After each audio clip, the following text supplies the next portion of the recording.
পরিবার প্রসঙ্গে আসতে গেলেই একটু আসি যে ব্যক্তিগত জীবনে নিজেই তো মনে হয় নতুন পরিবার গঠন করেছেন।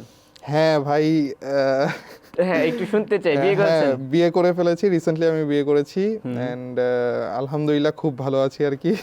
আচ্ছা, এখন কি বলবো এটা নিয়ে। আমাদের জাতির ভাবি কি করে, কোথায় আছে, বা তিনিও কি আপনার মতো ফ্রি ফায়ার, পাবজি বা স্পোর্টস কন্টেন্ট ক্রিয়েটর কিনা, বা কি একটু যদি যতটুকু আপনি জানাতে চান একটু হ্যাঁ, জানতে হ্যাঁ। চাই।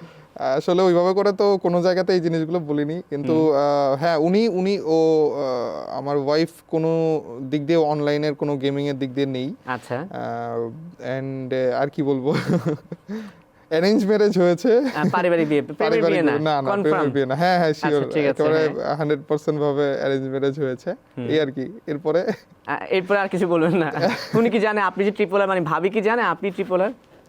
বিয়ের নাকি উনিও জানে কয়েকদিন না? পরে থেকে জেনেছে। মানে বিয়ে পরে জানছে? হ্যাঁ, তার আগে জানতো না আপনি আমি নিজে tripolar? জানিয়েছি আর কি। না, বিয়ের আগে পর্যন্ত জানতো না। তা আপনাকে যখন আমি একটু জানতে চাই, হ্যাঁ, বিয়ের sure. সময় যখন আমরা দেখি না যে পাত্র পাত্রী জিজ্ঞেস করেন পাত্র কি করে, তা আপনাকে যখন জিজ্ঞেস করছিল যে আপনি কি পরিচয় দিয়েছেন বলেন তো? হ্যাঁ, এটা একটা কোশ্চেন তো আছেই, কিন্তু আমার আসলে অন্যান্য বিজনেসও আছে ছোটখাটো। হ্যাঁ, তো ওই জিনিসগুলো আমি দেখিয়েছি যে এই করি আমি। মধ্যবিত্ত পরিবার থেকে আমি স্টাডিও করতেছিলাম ওই টাইমে, তো দেখিয়েছি আমি পড়াশোনা করতেছি প্লাস হচ্ছে এই ছোটখাটো বিজনেসে আছি, তো ওইভাবে করে আমাদের বিয়েটা হয় আর কি।